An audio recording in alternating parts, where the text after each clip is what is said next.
여러분, 다이어트를 독하게 하면요, 그러려면 어떻게 해야 되나요? 무작정 굶는 이 무식한 다이어트, 모든 사람에게 맞는 정답은 절대 아니에요.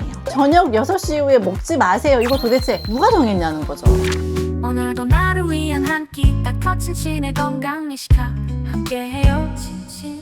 안녕하세요, 건강미식학 닥터 친친입니다. 1편 인트로 영상 잘 보고 오셨나요? 1편을 보셨다면 단기적인 다이어트가 아니라 평생을 이어가는 식습관이 왜 중요한지 모두 알고 오셨을 거라 생각합니다. 결국 우리는 당장에 예뻐지기보다 평생 아름답고 싶고 평생 건강하고 싶은 거잖아요. 그러기 위해서는 건강한 식습관이 너무나 중요합니다. 그래서 오늘은 우리가 평소에 잘못 알고 있는 식습관들 한번 제대로 고쳐보고 가는 시간을 갖도록 하겠습니다. 먼저 체크리스트부터 점검하고 가볼까요? 지금 화면에 보이시는 10가지 항목을 스스로 체크해서 셀프 진단을 먼저 해보도록 하겠습니다.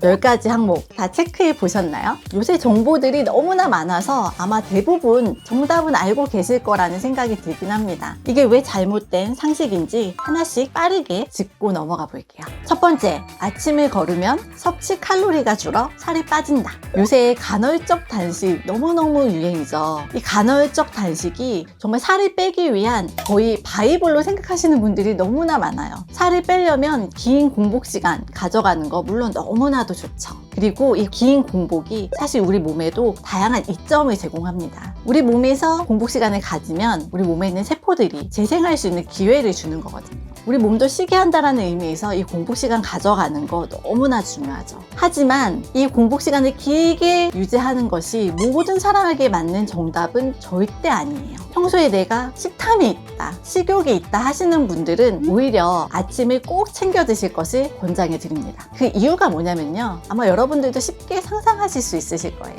내가 간헐적 단식을 목표로 12시까지 아무것도 안 먹고 아침을 공복 상태로 보냈단 말이죠. 근데 나는 이 식탐을 억누르고 있었을 뿐이에요. 점심시간에 떡볶이 2인분 정말 순식간에 흡입한 경험, 정신 차리니 떡볶이가 없네 하셨던 경험 다들 있으시죠? 이렇게 폭식을 유도하는 긴 공복 시간은 우리가 원하는 다이어트 건강과는 정말 동떨어진 생활 습관을 유발합니다. 그리고 간헐적 단식 이후에 꾹 참고 있던 식욕을 분출하면서 혈당이 높아지는 그런 단 음식들, 탄수화물 덩어리를 먹게 되면 우리 혈당은 더 요동치게 됩니다. 그럼 혈당 건강에도 안 좋고 이 폭식 습관 생길 수 있죠. 더군다나 이렇게 오랜 시간 공복을 유지할 경우에는 우리 신진대사 능력도 떨어지기 쉽습니다. 그렇기 때문에 내가 평소에 식탐도 좀 있고 나는 오랜 공복 시간이 정말 너무 괴롭다, 그 시간을 참고 견디다가 폭식을 자꾸 하게 된다 하시는 분들은 오히려 아침에 포만감을 느낄 수 있게 식사를 하시는 것을 적극 추천드립니다. 그렇게 하셔야지 식욕이 안정화되면서 다이어트도 건강도 지킬 수 있는 거예요. 이런 분들은 아침에 단백질과 식이섬유 위주로 아침을 즐겨주시면 됩니다. 추천드리는 음식은 방울토마토 정말 좋아요. 그리고 사과도 좋아요. 아침에 과일 먹는 것도 상당히 좋지만 만약에 내가 혈당에 문제가 있다 하시는 분들은 과일도 혈당을 자극할 수 있기 때문에 방울토마토나 채소 위주로 드셔주시면 됩니다. 그리고 여기에 단백질 곁들여야지 포만감이 생기겠죠. 이럴 경우 삶은 계란, 아보카도, 그리고 바나나 등을 아침으로 드시면 훌륭한 아침이 될 거예요. 그리고 포만감이 생기면서 점심때 폭식으로 이어지는 식습관 끊으실 수 있습니다. 두 번째, 탄수화물은 무조건 피해야 살이 빠진다. 저는 이거 과감하게 X. 탄수화물은 정말 지금 거의 죄악시 되고 있죠. 아, 탄수화물 때문에 살쪄, 탄수화물 때문에 혈당 올라. 하지만 이 탄수화물 입장에서 얼마나 억울하겠습니까? 탄수화물은 우리 몸에 없어서는 안 될 영양소예요. 아주 중요한 영양소예요. 그렇기 때문에 꼭 섭취하셔야 되고요. 하지만 질 좋은 탄수화물, 복합 탄수화물 드시는 게 훨씬 좋겠죠. 그리고 무엇보다 다이어트 하시는 분들에게 탄수화물을 권장해 드리는 이유는요, 탄수화물이 있어야지 포만감이 좀 오래 유지가 되거든요. 그래서 무조건 탄수화물 너무 기피하지 마시고요. 통곡물, 현미, 귀리, 퀴노아, 좋은 탄수화물들이 정말 많아요. 이런 것들 먹으면 식이섬유소도 같이 보충되면서 포만감도 높아지기 때문에 평소에 잘 활용하실 것을 추천드립니다. 세 번째, 굶는 것이 가장 빠른 다이어트 방법이다. 진짜 다이어트 할 때 안 굶어본 분 있으실까요? 무조건 쩍쩍 굶는 이 무식한 다이어트 젊었을 때는 효과가 있죠. 하지만 우리 몸을 기근 상태에 빠지게 만들어요. 우리 몸은 진짜 똑똑하거든요. 모든 시스템들이 정상적으로 돌아가게 정말 잘 시스템화 되어 있어요. 그렇기 때문에 자꾸 우리 몸에게 기근이 들게 하면 우리 몸은 더 많이 축적하려고 해요. 그래서 먹는 쪽 지방으로 축적하기 쉬운 그런 몸이 되는 거죠. 그래서 나 진짜 빨리 살 빼야 되니까 2, 3일 굶을 거야 하셨던 분들 2, 3일 후에 살이 당연히 빠지겠죠. 하지만 살과 함께 근육도 빠지겠죠. 수분도 빠지겠죠. 그리고 3일 후에 이제 목표를 달성했어. 다시 먹기 시작했을 때 기존과 동일한 양을 먹더라도 오히려 더 살찌는 체질로 자꾸 변하게 됩니다. 결국에는 다이어트 끝에 폭식이 남고 더 살찌기 쉬운 체질이 남는 거죠. 우리 그런 거 바라는 거 아니잖아요. 말씀드렸다시피 무리한 식습관은 우리 몸도 망치고 더 살찌기 쉬운 체질로 우리 몸을 바꿔버리기 때문에 무리하지 않는 그리고 내가 행복한 다이어트를 이어가 보자고요. 4번째, 단백질은 많이 먹어도 괜찮다. B. 단백질 함량이 높은 그런 쉐이크 종류 그리고 뭐 바 많이 나오고 있어요. 내가 정말 막 근력 운동 빡세게 한다, 저기 대회 준비한다 하시는 분들은 당연히 단백질 더 챙겨 드셔야죠. 그런데 우리 일반인들 저처럼 좀 근력 운동 싫어하고 숨 쉬는 걸로도 충분히 운동이 되는 그런 날이 오면 얼마나 좋을까 라고 꿈꾸시는 분들은 그렇게 또 단백질을 많이 섭취하는 게 우리 몸에는 무리를 줄 수 있습니다. 특히 많은 양의 단백질은 신장에 상당한 무리를 주거든요. 그렇기 때문에 이것도 잘 고려해 보셔야 돼요. 예전에는 우리 단백질 권장 섭취량 하면 몸무게 1kg당 1.2에서 1.6g까지 먹으라고 되어 있었거든요. 근데 단백질을 많이 먹음으로써 신장에 많은 무리를 주는 그런 현상들이 많이 보고가 되다 보니까 이제는 1kg당 1g 정도의 단백질만 드세요라고 권고사항을 낮췄을 정도예요. 단백질이 영양소 중에서는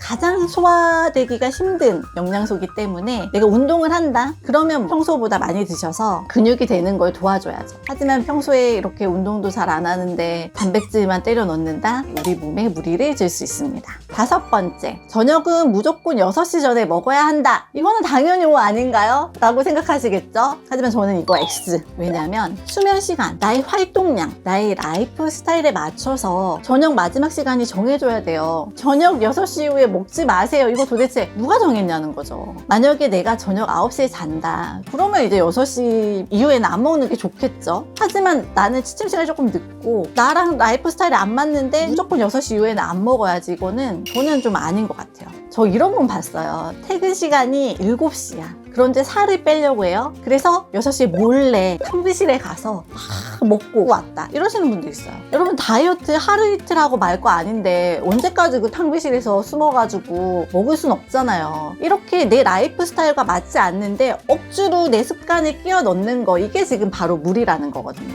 절대 지속할 수 없죠. 그래서 여러분 6시 이거 숫자가 중요한 게 아니거든요. 내 활동량, 내 수면 시간, 내 라이프 스타일을 맞춰야 됩니다. 그래서 오히려 6시보다 더 중요한 건 자기 전에 내가 충분히 소화된 상태에서 더부룩하지 않게 가뿐한 상태로 잠자리에 들겠다라고 생각을 바꿔주시면 훨씬 좋죠. 그리고 퇴근하고 어쩔 수 없이 저녁 시간이 늦어지시는 분들은 저녁 식사 시간과 취침에 드는 시간이 간격이 좁을 수밖에 없어요. 이런 분들 나 소화되고 잘 거야. 우리 신랑이 그래. 퇴근하고 와서 배가 고프니까 막 먹어. 진짜 막 저녁에 퇴근하고 와서 막 먹어요. 그래 놓고 배가 불러서 못 자겠다는 거야. 그래서 새벽 1, 2시에 자요. 이거는 아니지 않나요? 이런 거 조절해야죠. 그러니까 내가 밥 먹고 3시간 후에 자야 되겠다. 이것도 또 아닌 거예요. 밥 먹는 저녁 시간이랑 취침 시간 간격이 짧다 그러면 잠자리에 드는 그 시간까지 소화될 수 있을 정도로 가볍게 드셔야 되는 거죠. 내 상황에 맞춰서 조절을 하셔야 되는 거죠. 6시 이후에 안 먹는다? 무리하게 끼워 넣지 말고 밥 먹고 3시간 이후에 자랬어. 그래서 내 취침 시간을 새벽으로 늦추는 게 아니라 내가 자기 전에는 소화가 될 수 있을 정도로 저녁을 조금 가볍게 먹어야지. 이런 식으로 조절을 해 나가야 되는 거지. 잠자기 3시간 전, 저녁 6시 이후 이 숫자 자체는 사실 의미가 없다. 숫자보다 내 라이프 스타일에 맞추는 것이 중요하다. 결론입니다. 6번째, 살 빼려면 무조건 샐러드만 먹어야 된다. 이거는 X인 거 다 아시겠죠? 이거는 샐러드 너무 좋아요. 식이섬유소도 풍부하고 우리가 아는 것보다 야채에 다양한 비타민과 무기질이 많아서 사실은 채식만 해도 전혀 건강에 이상 없이 살아가시는 분들이 너무 많잖아요. 하지만 기본적으로 내가 육식을 좋아하고 나 탄수화물 먹어야 되는 사람인데 채식만 억지로 먹는 건 또 아니라는 거죠. 이게 부자연스러우면 실패할 수밖에 없고 요요가 올 수밖에 없어요. 특히나 살 빼시려는 분들이 채식만 하는 거 반대하는 이유는요, 포만감이 없어요. 하루 종일 배가 고파요. 저는 그렇거든요. 단백질, 탄수화물이 들어가야 포만감이 어느 정도 있는데 그렇지 않다 보니 배가 항상 공복 상태인 거예요. 신경이 날카로워지고요. 그러면 이거 실패할 수밖에 없습니다. 무리하지 않는 거 중요합니다. 7번째, 다이어트 중에도 가끔 폭식은 괜찮다. X입니다. 치팅데이 이런 걸 만들지 않는 게 건강한 식습관의 기본 원칙입니다. 내가 다이어트 하는 걸 내 몸이 모르게 해야 돼요. 무슨 말인지 알죠? 내가 다이어트 한다는 걸 내 몸이 아는 순간 얘는 지금 몸이 긴급 상황이야. 야, 얘가 또 다이어트 하는데 또 뭐 안 먹겠다. 야, 어떡하냐. 이거 들어오는 대로 지방으로 축적해. 이렇게 된다니까요. 나의 다이어트 사실을 내 몸이 모르게 해라. 내가 막 기근에 들게 하지 않는 게 중요해요. 그리고 다이어트 끝나면 나 이거 먹어야지 이런 마음을 갖는 순간 실패할 수밖에 없어요. 억눌린 욕망이 요요로 폭발하게 되는 겁니다. 우리 너무 많이 경험했잖아요. 이거는 아닙니다. 좋은 거 먹는 것보다 폭식하는 습관을 안 만드는 게 건강한 식습관, 다이어트의 가장 중요한 요소임을 꼭 알고 가셨으면 좋겠어요. 그러려면 어떻게 해야 되나요? 제가 나중에 또 알려드리겠지만 지금 바로 정답을 드리자면 먹고 싶은 거 너무 참지 마시고요. 맛을 보세요. 대신에 조금 더 건강한 방법. 제 말씀을 좀 드리자면 저는 다른 건 다 끊어도 치맥은 못 끊겠는 거예요. 내가 이 맥주 맛을 몰랐어야 되는데 내가 이 술 맛을 몰랐으면 정말 더 건강하게 더 날씬하게 살 수 있었을 텐데 근데 어떡해요. 이미 이 술 맛을 알아버렸으니 정말 끊을 수가 없는 거죠. 치킨, 맥주, 삼겹살, 소주 이거는 뭐 참을 수 없죠. 인생엔 큰 즐거움이잖아요. 그래서 저는 먹을 거야. 대신에 점심때 먹자. 차라리 아침에 눈 떠서 먹자. 그런 식으로 조금 더 건강한 대안들을 항상 찾고 있습니다. 특히 주말 점심때 치맥을 되게 많이 하거든요. 근데 이게 실제로 저한테는 큰 도움이 됐어요. 참고해주세요. 8번째, 체중계 숫자가 곧 다이어트 성과다. X입니다. 특히나 살을 빼고 싶으시다면 몸무게에 너무 큰 신경을 안 쓰셨으면 좋겠어요. 매일 몸무게 재시는 분들 있잖아요. 근데 특히 우리는 또 여자다 보니 내가 살찌는 걸 먹지 않았음에도 불구하고 이 호르몬상 몸이 붓기도 하고 그러면 그게 몸무게에서 올라가는 수치로 나타나잖아요. 또 그러면 또 스트레스를 받거든요. 그래서 오히려 체중 관리를 정말 하고 싶다 하면 뭐 한 달에 한두 번 정도 내가 지금 잘하고 있는지 확인 차원에서 하시고 그렇게 연연하지 않으셨으면 좋겠어요. 숫자에. 또 그게 하나의 스트레스 강박으로 다가올 수 있거든요. 나중에 제가 다이어트 하면서 건강관리 할 수 있는 그런 몇 가지 관리해야 되는 포인트 등을 집어드릴 텐데 한 달에 한 번씩 허리 둘레, 엉덩이 둘레, 그리고 몸무게, 그 다음에 피 검사를 통해서 몇 가지 수치를 확인하시면 되거든요. 그래서 몸무게로 굳이 나한테 강박을 주고 나를 스트레스 받게 하진 않았으면 좋겠어요. 뭐든지 자연스럽게.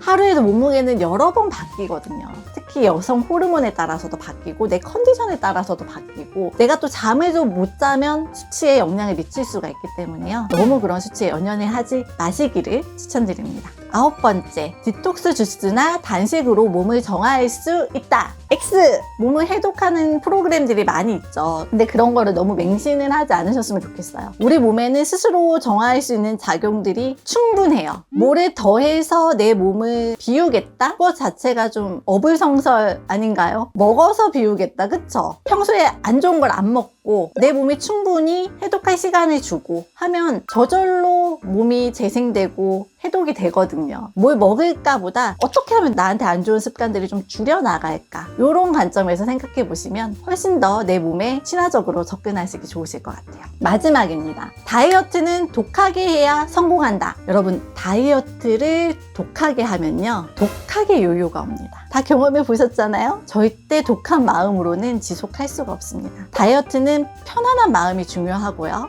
내가 먹는 습관을 내 몸에 익숙해지게, 이게 자연스럽게 느껴지게 만드는 거 너무 중요해요. 그러면서 평소에 식습관을 건강하게 가져갈 수 있는, 그런데 내가 평생을 이어갈 수 있게끔 세팅을 해놓는 거 가장 중요하고, 스트레스 안 받고 잘 자는 거, 그런 게 중요하지 정말 단기간에 독하게 살을 빼야겠다 아닙니다. 독하게 요요 온다니까요, 진짜. 진심 그래서 오늘 평소에 우리가 알고 있는 잘못된 식습관에 대해서 하나하나 짚어봤습니다. 여러분들이 평소에 알고 계셨던 내용들도 있으셨을 거고, 아 진짜? 라는 생각이 드셨을 수도 있을 것 같아요. 그리고 무리하지 않고도 살 빠지고 예뻐질 수 있겠네 라는 자신감을 얻으신 분들도 분명히 계실 거예요. 그러면 저는 너무너무 기쁠 것 같습니다. 같은 말을 또 반복드리게 되는데요. 평생 가져가는 습관을 기르는 힘, 결국은 그 여러분들의 내면에 쌓인 식습관으로 인해서 여러분들의 건강과 여러분들의 아름다움, 여러분들의 에너지가 분출이 되는 거거든요. 인사이드 아웃 뷰티. 결국 여러분들이 쌓은 게 여러분들이 돼서 외면으로 발산이 되는 겁니다. 좋다는 다이어트 비법, 좋다는 식품, 앞으로는 과학기술이 발전돼서 더 많은 방법들, 의약품, 더 많은 주사제가 여러분들을 현혹할 거예요. 이럴 때마다 호구가 되느냐, 아니면 나만의 식습관 원칙을 딱 정해서 나한테 맞게끔 유지하면서 스스로 주체적으로 건강을 유지해 갈 것이냐, 여러분들의 선택에 달려 있습니다. 오늘 강의는 여기까지입니다. 3강에서는 그러면 나한테 맞는 식습관 어떻게 찾을 수 있는데 너무 궁금하잖아요. 개인 맞춤형으로 여러분들의 식단을 알아갈 수 있는, 나의 체질을 알아갈 수 있는 힌트를 드리도록 하겠습니다. 3강에서 만나요. 안녕.